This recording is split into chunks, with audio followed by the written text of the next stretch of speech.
नमस्कार। एक बार फिर एक लंबे अंतराल के बाद आप सभी के समक्ष मैं ये वीडियो दे रहा हूँ। लर्निंग विथ देव प्रकाश पांडे के नाम से जो हमारा चैनल है उस पर आप सभी का एक बार फिर से स्वागत है।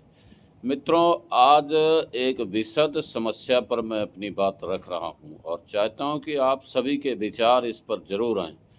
आज विश्व में दो देश एक बार फिर से लड़ रहे हैं।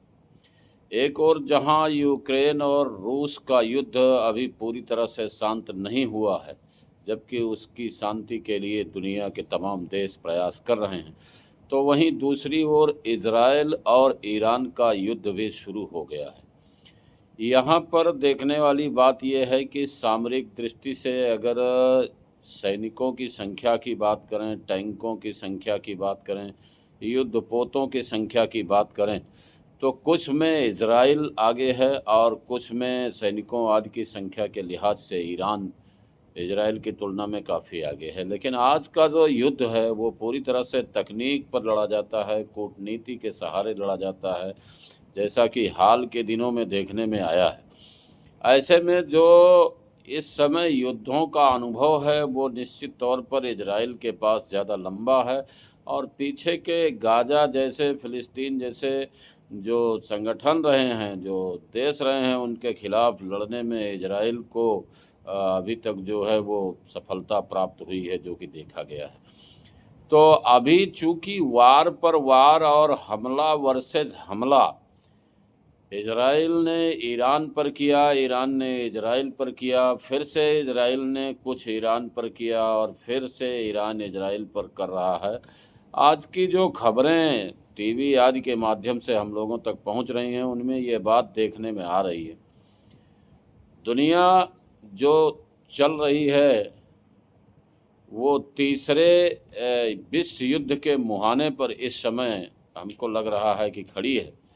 और ऐसे में भारत जैसे शांति प्रिय देश जो हैं वो चाहेंगे कि विश्व युद्ध ना हो तो अच्छा है, क्योंकि युद्ध चाहे दो देशों के बीच हो और चाहे विश्व युद्ध हो, निश्चित तौर पर यहाँ पर दिक्कत होती है आम लोगों को।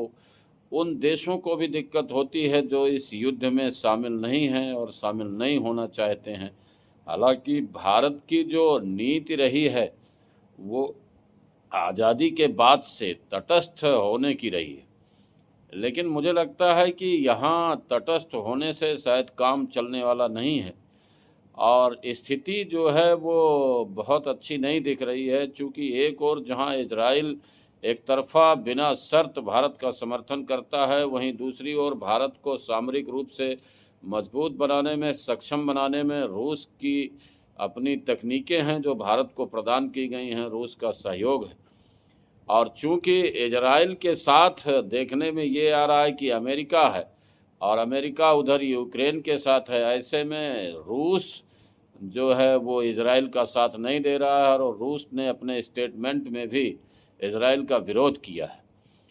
तो ऐसे में भारत की क्या स्थिति हो सकती है और भारत क्या निर्णय ले सकता है, इस विषय पर आप सबकी क्या राय है? भारत को इजराइल का साथ देना चाहिए या भारत को रूस का साथ देते हुए ईरान का समर्थन करना चाहिए? ये एक ज्वलंत प्रश्न है और यह हम सभी के अपने विवेक पर निर्भर करता है कि हम किस प्रकार की टिप्पणी करते हैं। लेकिन आपकी टिप्पणी के लिए, आपकी लाइक्स के लिए और आपके शेयर्स के लिए हम इंतज़ार करेंगे।